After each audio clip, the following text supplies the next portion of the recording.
Hi friends, welcome back to my YouTube channel. Friends, ಇವತ್ತಿನ ವ್ಲಾಗಲ್ಲಿ ನಾವು ಕ್ಯಾರೆಟ್ ಒಬ್ಬಟ್ಟು ಮಾಡೋ ರೆಸಿಪಿನ ತೋರಿಸ್ತಾ ಇದ್ದೀನಿ. ತುಂಬಾ ಚೆನ್ನಾಗಿರುತ್ತೆ, ನೀವು ಕೂಡ ಟ್ರೈ ಮಾಡ್ಬೋದು. ಹಾಗೆ ಟೇಸ್ಟ್ ಕೂಡ ಸೂಪರ್ ಆಗಿರುತ್ತೆ. ಹಾಗಿದ್ರೆ ಬನ್ನಿ ಇವತ್ತಿನ ವಿಡಿಯೋನ ಸ್ಟಾರ್ಟ್ ಮಾಡೋಣ. ವಿಡಿಯೋ ಇಷ್ಟ ಆದರೆ ಒಂದು ಲೈಕ್ ಮಾಡಿ, ಹಾಗೆ ಚಾನಲ್ನ ತಪ್ಪದೆ ಸಬ್ಸ್ಕ್ರೈಬ್ ಮಾಡ್ಕೊಳ್ಳಿ. ನಾನಿಲ್ಲಿ 4 ಕ್ಯಾರೆಟ್ ತಗೊಂಡಿದ್ದೀನಿ. ಸಿಪ್ಪೆ ಎಲ್ಲ ತೆಗೆದ್ಬಿಟ್ಟು ನೀಟಾಗಿ ತೊಳೆದಿಟ್ಕೊಂಡಿದ್ದೀನಿ. ಇವಾಗ ಈ ಕ್ಯಾರೆಟ್ನ ನೋಡಿ ಈ ಥರ ಚಿಕ್ಕ ಚಿಕ್ಕದಾಗಿ ಕಟ್ ಮಾಡ್ಕೊಂಡಿದ್ದೀನಿ. ನೀವು ಬೇಕಾದರೆ ತುರ್ದಿನೂ ಯೂಸ್ ಮಾಡ್ಬೋದು. ಇದನ್ನು ರುಬ್ಕೋಬೇಕು, ಹಾಗಾಗಿ ನಾನು ಕಟ್ ಮಾಡ್ಕೊಂಡಿದ್ದೀನಿ. ಹಾಗೆಯೇ ಕಾಯಿ ತುರಿಯನ್ನು ಕೂಡ ಸ್ವಲ್ಪ ತಗೊಂಡಿದ್ದೀನಿ. ಈಗ ಇದೆರಡನ್ನೂ ಒಂದು ಮಿಕ್ಸಿ ಜಾರ್ಗೆ ಹಾಕ್ಕೊಂಡು ಇದಕ್ಕೆ ಸ್ವಲ್ಪ ಒಣಶುಂಠಿ ಹಾಗೆ 1 ಏಲಕ್ಕಿಯನ್ನು ಹಾಕ್ಕೊಳ್ತಾ ಇದ್ದೀನಿ. ಈಗ ಇದನ್ನು ಸಣ್ಣದಾಗಿ ನೀರು ಹಾಕ್ತೇನೆ ರುಬ್ಕೊಳ್ಳೋಣ. ನೋಡಿ ಫ್ರೆಂಡ್ಸ್, ಈ ಥರ ಸಣ್ಣದಾಗಿ ಆದಷ್ಟು ಎಷ್ಟು ಸಾಧ್ಯನೋ ಅಷ್ಟು ಸಣ್ಣದಾಗಿ ರುಬ್ಕೊಳ್ಬೇಕು. ದಪ್ಪಾಗಿ ರುಬ್ಕೊಂಡ್ರೆ ಒಬ್ಬಟ್ಟು ಹರಿದೋಗೋ ಚಾನ್ಸ್ ಇರುತ್ತೆ. ಹಾಗಾಗಿ ಸಣ್ಣದಾಗಿ ರುಬ್ಕೊಳ್ಬೇಕು. ಇವಾಗ ಹೂರಣ ರೆಡಿ ಮಾಡ್ಕೊಳ್ಳೋದಕ್ಕೆ ಅಂತ ಗ್ಯಾಸ್ ಸ್ಟವ್ ಆನ್ ಮಾಡಿಕೊಂಡು ಒಂದು ಬಾಣಲೆ ಇಟ್ಕೊಂಡಿದ್ದೀನಿ. ಅದಕ್ಕೆ ನಾನು ರುಬ್ಕೊಂಡಿರೋಂಥ ಕ್ಯಾರೆಟ್ ಹಾಗೆ ಕಾಯಿ ತುರಿಯ ಮಿಶ್ರಣನ ಹಾಕ್ಕೊಳ್ತಾ ಇದ್ದೀನಿ. ಹಾಗೆಯೇ ಇದಕ್ಕೆ ಇವಾಗ ಟೇಸ್ಟ್ಗೆ ಅಂದರೆ ಸ್ವೀಟ್ನೆಸ್ಗೋಸ್ಕರ ಸಕ್ಕರೆನ ಹಾಕ್ಕೊಳ್ತಾ ಇದ್ದೀನಿ. ಕ್ಯಾರೆಟ್ ತುಂಬಾ ಸ್ವೀಟ್ ಇರುತ್ತೆ ಮೊದಲೇ, ಹಾಗಾಗಿ ಜಾಸ್ತಿ ಶುಗರ್ ಹಾಕೋದೇನು ಬೇಡ. ಸಕ್ಕರೆನಾದರೂ ಹಾಕೋಬೋದು, ಇಲ್ಲ ಬೆಲ್ಲ ಹಾಕ್ಕೊಳ್ತೀವಿ ಅಂತಂದರೆ ಬೆಲ್ಲನಾದರೂ ಕೂಡ ಹಾಕ್ಕೊಳ್ಬೋದು. ಇದೆಲ್ಲದನ್ನೂ ಕೂಡ ನೀಟಾಗಿ ಮಿಕ್ಸ್ ಮಾಡ್ಕೊಳ್ತಾ 1-2 ನಿಮಿಷ ಕ್ಲೀನಾಗಿ ಫ್ರೈ ಮಾಡ್ಕೊಳ್ಬೇಕು. ಎಣ್ಣೆ ತುಪ್ಪ ಯಾವುದು ಹಾಕ್ದೇ ಇರೋದ್ರಿಂದ ತಳ ಹಿಡಿಯೋ ಚಾನ್ಸ್ ಇರುತ್ತೆ. ಹಾಗಾಗಿ ಕೈ ಬಿಡದೇನೆ ಸ್ವಲ್ಪ ಹೊತ್ತು ಫ್ರೈ ಮಾಡ್ಕೊಳ್ಳೋಣ. ಈಗ ನಾನು ಒಂದು ಸಣ್ಣ ಮಿಕ್ಸಿ ಜಾರ್ನಲ್ಲಿ ಸ್ವಲ್ಪ ಕಡಲೆಯನ್ನು ತಗೊಂಡಿದ್ದೀನಿ. ಇವಾಗ ಇದನ್ನು ಸಣ್ಣದಾಗಿ ಪೌಡ್ರ್ ಮಾಡ್ಕೊಳ್ಬೇಕು.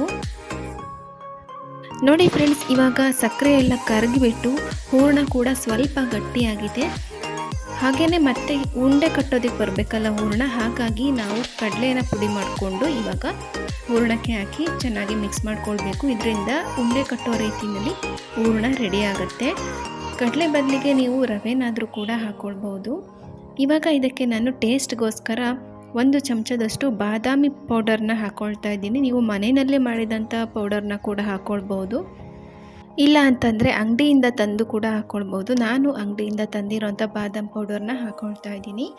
ಇವಾಗ ನೋಡಿ ಎಲ್ಲನೂ ಕೂಡ ನೀಟಾಗಿ ಮಿಕ್ಸ್ ಮಾಡಿಕೊಂಡು ಸ್ವಲ್ಪ ಹೊತ್ತು 1-2 ನಿಮಿಷ ಫ್ರೈ ಮಾಡಿಕೊಂಡು ಗ್ಯಾಸ್ ಸ್ಟವ್ನ ಆಫ್ ಮಾಡಿಬಿಟ್ಟು ತಣ್ಣಗಾಗೋದಕ್ಕೆ ಬಿಡಬೇಕು. ಹೂರಣ ಪೂರ್ತಿ ತಣ್ಣಗಾದ್ಮೇಲೆ ಈ ಥರ ನೀಟಾಗಿ ಉಂಡೆ ಕಟ್ಟೋದಕ್ಕೆ ಬರಬೇಕು. ಆವಾಗ ಹೂರಣ ಕರೆಕ್ಟಾಗಿ ರೆಡಿಯಾಗಿರುತ್ತೆ. ನಾನು ಮೊದಲಿಗೆ ಎಲ್ಲ ಉಂಡೆಗಳನ್ನು ಮಾಡಿ ಇಟ್ಕೊಳ್ತೀನಿ.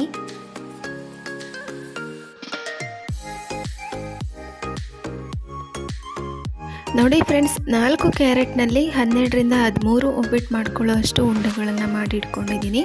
ಹಾಗೆಯೇ ನಾನು ಮೈದಾ ಹಿಟ್ಟನ್ನು ಕೂಡ 1-2 ಗಂಟೆ ಕಾಲ ಮುಂಚೆನೇ ಕಲಸಿ ಇಟ್ಟಿದ್ದೆ. ಹಾಗೆಯೇ ಹಿಟ್ಟು ಒಣಗದೇ ಇರೋ ಥರ ಮೈದಾ ಹಿಟ್ಟಿನ ಮೇಲೆ ಎಣ್ಣೆಯನ್ನು ಕೂಡ ಸವರಿ ಇಟ್ಟಿದ್ದೀನಿ. ಇವಾಗ ನಾವು ಒಬ್ಬಟ್ಟನ್ನ ರೆಡಿ ಮಾಡ್ಕೊಳ್ಳೋದಕ್ಕೆ ಅಂತ ಒಂದು ಎಣ್ಣೆದು ಕವರ್ ಬರುತ್ತಲ್ಲ ಅದನ್ನು ಕಟ್ ಮಾಡ್ಕೊಂಡಿದ್ದೀನಿ. ಹಾಗೆಯೇ ಕಾವಲಿಯನ್ನು ಕೂಡ ಕಾಯೋದಕ್ಕೆ ಇಟ್ಟಿದ್ದೀನಿ. ಇಲ್ಲಿ ನಾನು ನಾನ್ ಸ್ಟಿಕ್ ತವ ಯಾವುದು ಯೂಸ್ ಮಾಡ್ತಾ ಇಲ್ಲ, ಕಾವಲಿ ಬರುತ್ತಲ್ಲ ಅದನ್ನು ಯೂಸ್ ಮಾಡ್ತಾ ಇದ್ದೀನಿ. ಅದರಲ್ಲಿ ಒಬ್ಬಟ್ಟು ತುಂಬಾ ಚೆನ್ನಾಗಿ ಬರುತ್ತೆ. ಈಗ ಕವರ್ಗೆ ನಾನು ಎಣ್ಣೆನ ತಗೊಂಡು ನೀಟಾಗಿ ಎಲ್ಲ ಕಡೆ ಸವರ್ಕೊಳ್ತಾ ಇದ್ದೀನಿ. ಒಂದು ನಿಂಬೆಹಣ್ಣಿನ ಗಾತ್ರದಷ್ಟು ಮೈದಾ ಹಿಟ್ಟನ್ನ ತಗೊಂಡಿದ್ದೀನಿ. ಈಗ ಇದನ್ನು ಸ್ವಲ್ಪ ತೊಟ್ಕೊಳ್ಬೇಕು. ಮಧ್ಯದಲ್ಲಿ ತುಂಬ ತೆಳ್ಳಗೆ ತೊಟ್ಟಬಾರ್ದು, ಸ್ವಲ್ಪ ದಪ್ಪನಾಗೆ ಇರಬೇಕು. ಮಧ್ಯದಲ್ಲಿ ತೆಳ್ಳಗೆ ತೊಟ್ಕೊಂಡ್ರೆ ಒಬ್ಬಟ್ಟು ಹರಿದೋಗುತ್ತೆ. ಹಾಗಾಗಿ ಇವಾಗ ಅದರ ಮಧ್ಯದಲ್ಲಿ ಒಂದು ಉಂಡೆಯನ್ನು ಇಟ್ಕೊಂಡು ಸುತ್ತಲೂ ಅದನ್ನು ನೀಟಾಗಿ ಕವರ್ ಮಾಡ್ಕೊಳ್ಬೇಕು. ಎಲ್ಲೂ ಕೂಡ ಗ್ಯಾಪನ್ನು ಬಿಡಬಾರ್ದು. ಇವಾಗ ಇದನ್ನು ತೊಟ್ಕೊಳ್ಳೋಣ. ಕೈಲಾದರೂ ಕೂಡ ತಟ್ಬೋದು, ಇಲ್ಲ ಲಟನ್ಗೆರಿಂದನಾದರೂ ಕೂಡ ಲಟ್ಟಿಸ್ಕೊಳ್ಬೋದು. ಈಗ ಕಾವಲಿನೂ ಕೂಡ ಚೆನ್ನಾಗಿ ಕಾದಿದೆ. ಈಗ ತೊಟ್ಟಿರೋವಂಥ ಒಬ್ಬಟ್ಟನ್ನು ಅದರ ಮೇಲೆ ಹಾಕಿಬಿಟ್ಟು 2 ಸೈಡು ಕೂಡ ಚೆನ್ನಾಗಿ ಬೇಯಿಸ್ಕೊಳ್ಳೋಣ.